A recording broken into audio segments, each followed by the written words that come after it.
மைதிலி. எழுதியவர் தேவன். அத்தியாயம் 6. கச்சேரி ஏற்பாடுகள். என்னது சொல்வதென்று தெரியாமல் பிரமித்து போய் தன் முன் உட்கார்ந்திருந்த பெண்மணியையே வைத்த கண் வாங்காமல் பார்த்து கொண்டு செல்லமணி உட்கார்ந்து கொண்டிருந்தான். நீங்கள் என்ன இன்று விடியற்காலை இங்கு வந்தீர்கள் போலிருக்கிறது என்று கேட்டாள் மைதிலி. வாஸ்தவமாக நானே அந்த கேள்வியை உங்களை கேட்கலாம் என்று இருந்தேன் என்றான் செல்லமணி. ஓரோர் சமயத்தில் நாம் எதிர்பார்த்த காரியங்கள் எல்லாம் நடந்து விடுகின்றன அல்லவா? ஆமாம், நீங்கள் இங்கே வந்திருப்பது கூட அப்படிப்பட்ட காரியம்தான். ஆனால் நீங்கள் இன்று சாயந்தரம் கச்சேரி செய்யப் போகிறீர்கள் என்பதும் அப்படிப்பட்ட காரியங்களில் ஒன்றாகத்தான் இருக்கப் போகிறது. யாரு? நானா? கச்சேரியா? பின் எதற்காக நீங்கள் இங்கே வருகிறீர்கள்? இன்று சங்கீத கச்சேரி நடக்கப் போகிறது. வித்வானை அழைத்து வர கார் அனுப்பினால் நீங்கள் வந்து சேர்கிறீர்கள். பின் கச்சேரி செய்யுங்கள். செல்லமணி அவளுடைய மார்பை பார்த்தவாறு லயித்து போயிருந்தவன் திடுக்கிட்டு நிமிர்ந்து, ஐயோ, நான் சங்கீத வித்வான் இல்லையே என்றான்.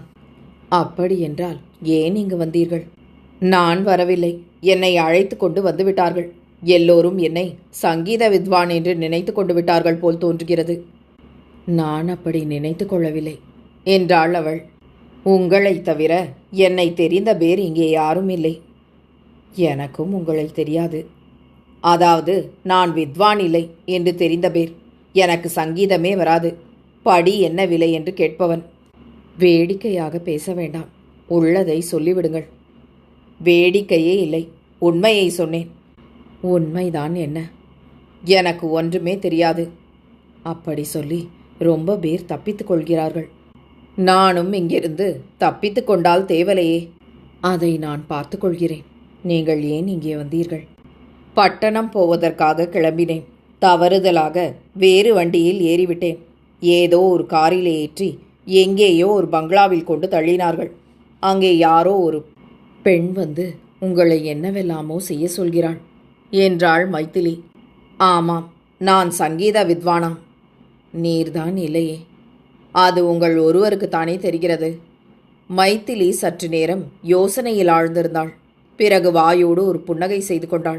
செல்லமணியை பார்த்து, நேற்று ராத்திரி உங்களை பார்த்ததும் நான் என்ன சொன்னேன் ஞாபகம் இருக்கிறதா? நீங்கள்தான் சங்கீத வித்வான், பட்டணம் பஞ்சுவையர் என்றேன் அல்லவா? அந்த வார்த்தை பொய்யாகக்கூடாது.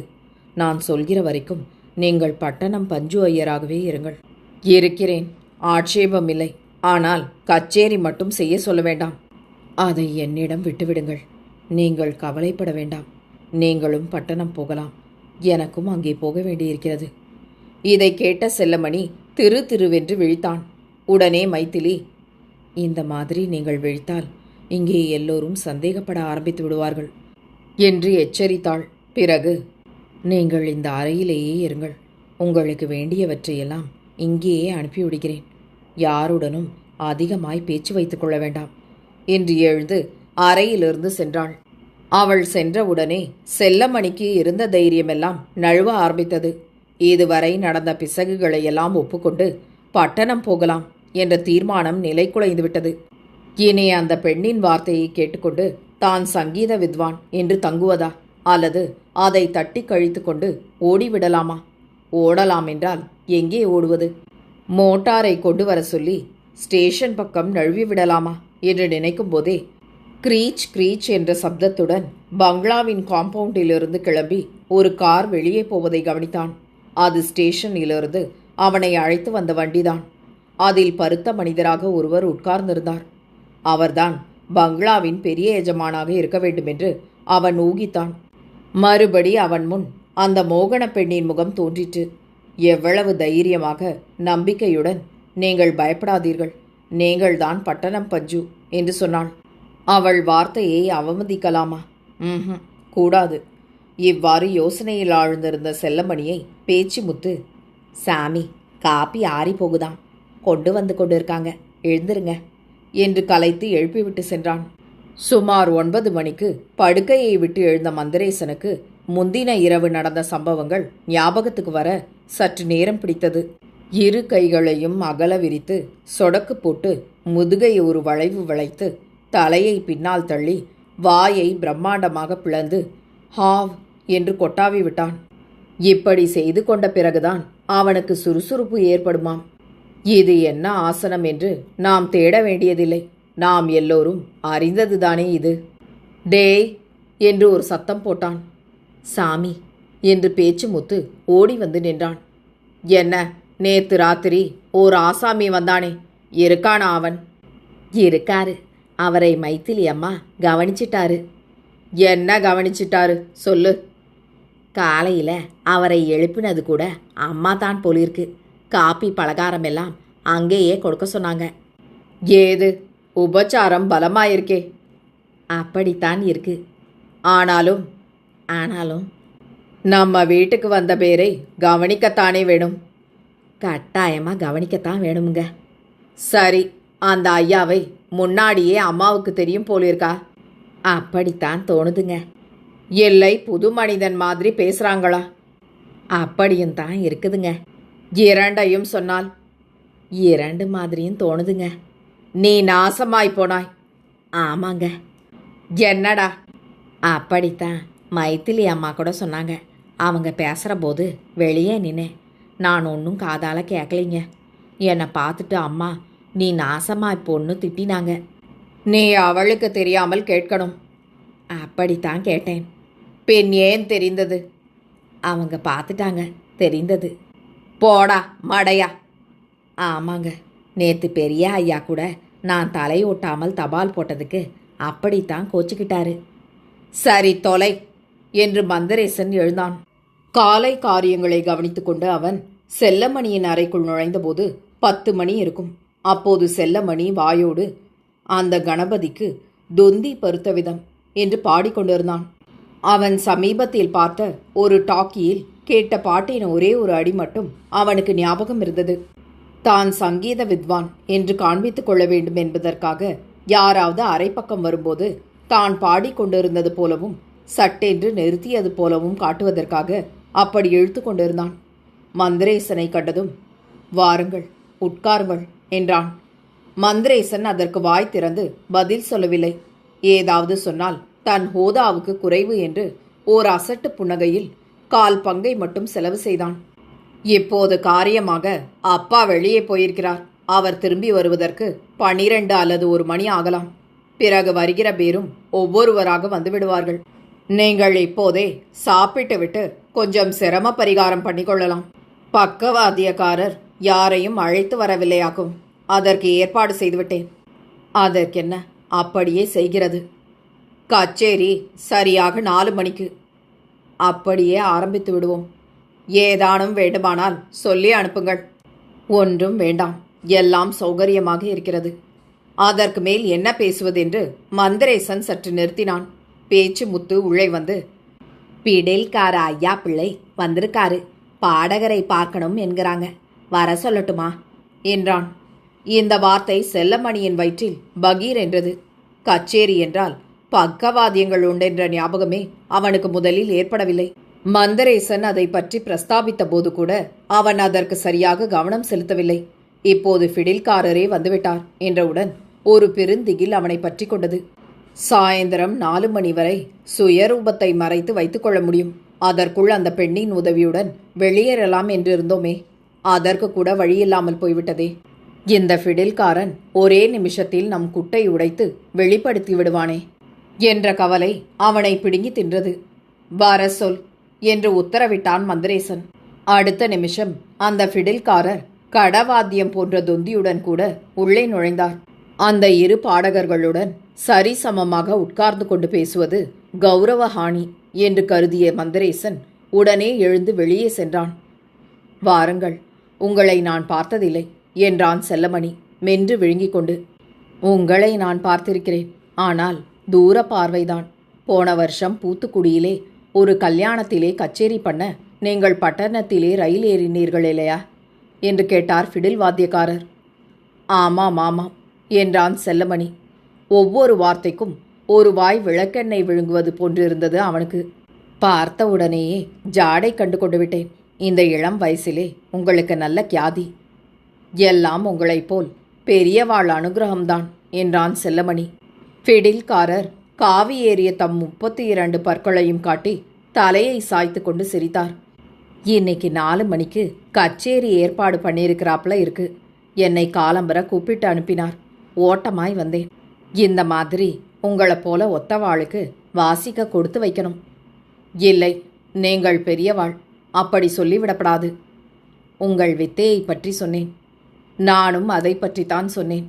இதற்கு என்ன பதில் சொல்வதென்று ஃபிடேல்காரருக்கு விளங்கவில்லை. சற்று நேரம் மூட்டு வளையை பார்த்து கொண்டிருந்துவிட்டு, இன்னைக்கு கச்சேரியில் என்னென்ன ராகங்கள் கீர்த்தனங்கள் பாடப்போகிறீர்கள் என்கிறதை கேட்டுக்கொண்டு போகலாம் என்று வந்தேன். உங்கள் சௌகரியப்படி தெரிவித்தால். அவ்விடத்து அபிப்பிராயப்படி சொன்னால்.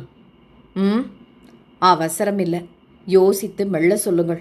என்ன சொன்னாலும் கேட்க தயாராயிருக்கிறேன். காத்துண்டு இருக்கேன். எத்தனை ராகங்கள் கீர்த்தனங்கள் பதங்கள் உருப்படிகள் துக்கடாக்கள்னு ஒரு ஐடியா கொடுத்தால். உங்களுக்கு என்ன ஐடியா என்று சட்டென்று கேட்டுவிட்டான் செல்லமணி. இதை கேட்ட பிறகுதான் ஏன் கேட்டோம் என பயந்து போனான். ஒரு கால் தன் தெரியாத்தனம் இதற்குள் வெளியாகி இருக்குமோ என்ற பீதியில் உடல் நடுக்கம் எடுத்தது. என்ன என்ன என்று ஃபிடில்காரர் துடித்தார். ஒன்றுமில்லை, வழக்கம் போலேயே சம்பிரதாயப்படி நடத்திவிட்டால் போச்சு. ஆமாம் ஆமாம், நீங்கள் அப்படி சொல்வது ரொம்ப அழகாயிருக்கிறது. ரொம்ப சரி. பெரியவாள் கச்சேரிகளுக்கு ஏற்படுத்திவிட்டு போயிருக்கிற பத்ததிதான் ரொம்ப லட்சணம். என்னென்ன ராகங்களிலே அவ்விடத்திலே. நீங்கள் எதை சொன்னாலும் அப்படியே கேட்க தயாராயிருக்கிறேன். இப்படி ஒத்துப்போனால் ஒரு கால் அவர் தன்னை விடுவிக்கலாம் என்று அவன் எதிர்பார்த்தான். அவரோ ரொம்ப சந்தோஷமாயிருக்கிறது. ஆஹா, உங்களுக்குத்தான் என்ன மரியாதை, என்ன அடக்கம், என்ன படிமானம். இவ்வளவு அபார வித்தையை வைத்துக்கொண்டு இப்படி பதவிசாக இருக்கிற பேரை நான் பார்த்ததே இல்லை என்று மண்டையை உருட்டி பற்களையும் காட்டிவிட்டு சட்டை பையிலிருந்து ஒரு காகிதத்தையும் பென்சிலையும் வைத்துக்கொண்டு குறித்து கொள்வதற்கு ஆயத்தமானார். இதை கவனித்த செல்லமணிக்கு சப்த நாடியும் அடங்கிவிட்டன. கை கால்கள் விலவிலத்து போயின. எழுந்து ஓடலாம் என்றால் கூட கால்கள் பலம் செத்து போன நிலைமையில் இருந்தன. ஒரே பார்வையில் அந்த பக்கவாத்தியக்காரரை பஸ்வமாக செய்ய வேண்டும் என்ற ஆசை அவனை பற்றி கொண்டது. தேகம் எங்கும் வலி ஏற்பட்டது போல் உடம்பை திருகி விட்டு கொண்டான். ஐயையோ, யமனாக வந்து சேர்ந்தானே என்று முணுமுணுத்தான். முதலில் வழக்கம் போல் ஹம்சத்வனியிலே என்றார் ஃபிடில்காரர். ஆமாம், ஹம்சத்வனியிலேயே. வாதாபி கணபதி போட்டு விடுகிறேன். வாதாபியே போடுங்கள் என்றான் செல்லமணி. அவன் உடம்பெல்லாம் வியர்த்து நனைந்தது. தொண்டையில் என்னவோ வந்து அடைத்து கொண்டது. அடுத்தாற்போல் என்ன? ஃபிடில்காரர் அடுத்த பாட்டை எழுதி கொள்ள தயாரானார். அடுத்தாற்போல் என்ன? செல்லமணி நிமிர்ந்து உயரே மோட்டு வேளையை பார்த்து யோசனை செய்தான். பிறகு சுவரில் மாட்டியிருந்த ஒவ்வொரு படமாக உற்று பார்த்து வந்தான். கடைசியாக தலை குனிந்து கால் கட்டை விரலை விரைத்து பார்த்து கொண்டிருந்தான். மேற்கூறிய எந்த இடத்திலும் அடுத்த பாட்டு என்ன பாடலாம் என்று குறிப்பிட்டு இராதபடியால் அவன் படபடப்பு பன்மடங்கு அதிகமாயிற்று. நிமிஷங்கள் பறந்தன. அவன் முகத்தில் உஷ்ணம் ஏறிக்கொண்டே வந்தது. நெற்றி பொட்டில் வின் வின் என்று தெரித்தது. இனிமேல் ஒரு க்ஷணம் தாமதம் செய்தாலும் குட்டு வெளிப்பட்டுவிடும். இந்த சமயத்தில் மைதிலி அறைக்குள் நுழைந்தாள். ஃபிடில்காரர் காகிதமும் பென்சிலுமாக உட்கார்ந்திருப்பதையும் வேதனை தோய்ந்த முகத்துடன் செல்லமணி அவஸ்தைப்படுவதையும் பார்த்த மைதிலிக்கு ஒரே க்ஷணத்தில் விஷயம் விளங்கிவிட்டது. கடை கண்ணால் அவனுக்கு தைரியம் சொல்லிவிட்டு ஃபிடில்காரர் பக்கம் திரும்பி, என்னிடம் ஒரு வார்த்தை சொல்லாமல் ஜாபிதா போட ஆரம்பித்து விட்டீர்களே என்றாள். அதையே தான் நானும் யோசனை பண்ணி கொண்டிருக்கிறேன் என்றான் செல்லமணி. இதுவரை என்ன போட்டிருக்கிறீர்கள் என்று சொல்லி ஃபிடில்காரர் கையிலிருந்த ஜாபிதாவையும் பென்சிலையும் அவள் வாங்கி கொண்டாள். அவர் விழித்து போனார். ஏதேது எம்ம பெண்ணாக அல்லவா இருக்கும் போலிருக்கிறது என்று தமக்குள் சொல்லிக் கொண்டார். பிறகு பாடகரே இதை சகிக்கும்போது நமக்கென்ன என்று சும்மா இருந்தார். அடுத்தாற்போல் கரகர பிரியா ஆலாபனம், நடசி நடசி கீர்த்தனம் போடுகிறேன். சரி, நடசி நடசியே இருக்கட்டும் என்று செல்லமணி ஒத்துப்பாடினான். அதற்கப்புறம் நிஜ மர்மமோ என்ன? அதற்கப்புறம் ஸ்ரீரஞ்சினி ஆலாபனம் பண்ணி மாறுபல்க பாடுங்கள். மாறுபல்க போடுங்கள் இருக்கட்டும் என்று அவசர அவசரமாக செல்லமணி சொன்னான். அடுத்த வீட்டிலே ஒரு பெண் ஹார்மோனியத்தை வைத்துக்கொண்டு மாறுபல்க கோணா என்று அழுவது அவனுக்கு அப்போது ஞாபகம் வந்தது. அடுத்தபடி முகாரி ஆலாபனம் பண்ணி ஏமாந்துனே பாடுங்கள். ஏமாந்தேனேயே இருக்கட்டும். ஏமாந்துனே என்று சொன்னேன். ஏமாந்தேனே என்று தமிழ் கீர்த்தனத்தை சொல்கிறீர்களாகும் என்று நினைத்தேன் என்று செல்லமணி மழுப்பினான். நான் அந்த மாதிரி கேள்விப்பட்டதே இல்லையே என்று சந்தேகத்துடன் பார்த்தார் ஃபிடில்காரர். நான் கேட்டிருக்கிறேன். ஏன், நீங்கள் பாடியே கேட்டிருக்கிறேன் என்று மைதிலி ஒரே அடியாக அடித்தாள். செல்லமணி சிரிப்பதற்கு முயற்சி செய்தான். அவன் உதடுகள் என்னவோ மறுத்தன. இப்படியாக ஒருவாறு ஜாபிதா போட்டு முடித்ததும் மைதிலி பக்கவாதியம் என்ன என்று கேட்டாள். மிருதங்கம் வைதா கொண்டு வருகிறான். மோர்சிங் கடம் இனிமேல்தான் சொல்ல வேணும். என் மருமான் கஞ்சிரா வாசிப்பான். கொன்ன கோல் வேணுமானால் ஏற்பாடு பண்ணுகிறேன் என்று முடித்தார் பக்கவாத்தியம் ஐயா பிள்ளை.